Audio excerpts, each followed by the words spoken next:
வரஹ்மத்துல்லாஹி தஆலா வபரகாத்துஹு. அன்பார்ந்த சகோதரர்களே, பெரியவர்களே, தாய்மார்களே, தீன் இஸ்லாம் சுன்னத் ஜமாத் மர்சா மாணவர்கள் அழகான முறையிலே நல்ல பாடம் சொல்லி அமைதியான முறையிலே ஒழுக்கமாக வெள்ளி ஜும்மா நாள் கூட அந்த நாள் கூட விடாமல் மர்சாக்கு வந்து கோடை கால பயிற்சி சிறப்பான முறையில் ஓதிட்டுருக்காங்க. அல்ஹம்துலில்லாஹ். ஊர் சுற்றாமல், விருந்து போகாமல், மேரேஜ் கூட போகாமல், சொந்தக்கார வீட்டு கூட போகாமல் நாங்கள் மர்சா ஓதி அதிகமாக ஓதி பாடம் சொல்லுவோம். குர்ஆன் அதிகம் மனப்பாடம் பண்ணுவோம், துவா செய்வோம், துவா சொல்லுவோம், கைமா பாடம் பண்ணுவோம்னு சொல்லி ஒரே அந்த தீனுடைய அல்லாஹ் குர்ஆனை ஓதக்கூடிய அந்த தீனுடைய மாகுல்லையே இருக்கக்கூடிய நல்ல பிள்ளைகள் அல்லாஹ் சாலிகான பிள்ளைகளாக ஆக்கி அல்குருவான. ஆமீன்.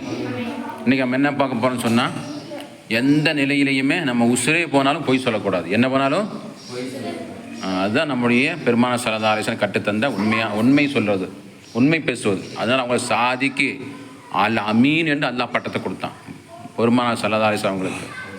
அப்போ நம்ம தமாசி கூட பொய் சொல்லக்கூடாது, எக்காரணத்து கொண்டும் பொய் சொல்லக்கூடாது. உண்மையே பேசுனா அல்லாஹ் விரும்புவான், எல்லா மக்களும் நம்மளை விரும்புவாங்க. படிப்புமா?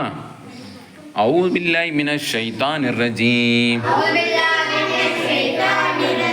பிஸ்மில்லாஹிர் ரஹ்மானிர் ரஹீம்.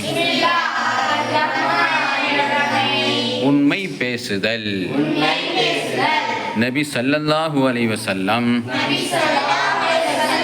அவர்களுடைய பண்பாகும். உண்மை பேசுவது என்பது ஒரு விஷயத்தை கூட்டல் குறையின்றி உள்ளது உள்ளபடியே பேசுவதற்கு உண்மை பேசுவது என்று சொல்லப்படும். ஒரு மனிதனின் கண்ணியம் அவன் உண்மை பேசுவதிலே நிலையாயிருக்கிறது. உண்மை பேசுவது அது ஒரு உயர்ந்த குணமாக இருக்கிறது. அது அல்லாஹ் தஆலா ஒரு பெரும் நியமத்தாக இருக்கிறது. ஆகையால் நாம் எப்பொழுதும் உண்மையே பேச வேண்டும்.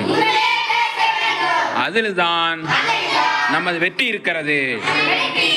உண்மை பேசக்கூடியவனை அல்லாஹ்வும் மக்களும் விரும்புவார்கள். உண்மை பேசுவதிலிருந்து எல்லா தீய காரியங்களும் நீங்கிவிடும். நமக்கு தெரியாத ஒரு விஷயத்தை பற்றி யாராவது கேட்டால் அல்லாஹ் மிக அறிந்தவன் என்று பதில் கூற வேண்டும். தெரிந்தவனை போன்று நடித்து ஏதாவது ஒன்று பொய் சொல்லக்கூடாது. பொய் சொல்லுவது மூமினின் அடையாளம் அல்ல. உண்மை பேசுவது